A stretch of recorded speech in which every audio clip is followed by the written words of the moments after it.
সারাদিন সারা রাত কাজ হচ্ছে। কালকে সকাল 11টার সময় কাজে লেগেছিলাম, আজকে সকাল 7:30 8টা বাজে। হ্যাঁ বলছি দাঁড়াও দেখতে পারো, এই মালটা বলছে কাজের থেকে এখন যেয়ে পারেনি, জিজ্ঞাসা করছে কখন আসবো, তাই তো ভাই কখন আসবি জিজ্ঞাসা করেছিস তো। তা ওই উপরে উঠে এই কালারগুলো উপরে বেস কালারটা পেন্ট করেছে, উপরে উঠে একদম টপে উঠে ওই উপরে বসে বসে।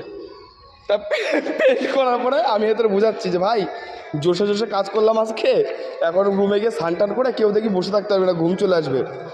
এই মা আমাকে বলছে কি আমি এখনই বসে থাকতে পারছিস না, ও বলছে তার একটু আগে বলছে আমি মানে উঠবো, ওইখানে উঠে পেন্ট করবো।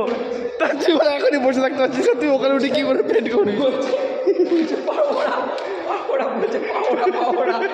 এখনই বসে থাকতে পারছি না, তাই তুই মানে এখনই বসে থাকতে পারছিস না, যখন তুই ওখানে উঠে কি করে কাজ করবি? তুই তো ওখান থেকে পড়লে পরে গরুর পোদের থেকে গোবর পড়ে দেখেছিস, ট্যাপ করে লেপটে যায়, ওরকম হবে। আরে এই মালটা ওইখানে লাস্ট ফিনিশিং দিচ্ছে পাহাড়ের চূড়ায়। তা ও পরের কাজের কনসেপ্ট বুঝাচ্ছিল, এই এমনভাবে রিয়াকশন দিল চোখ দিয়ে গিলে খেয়ে দেবে।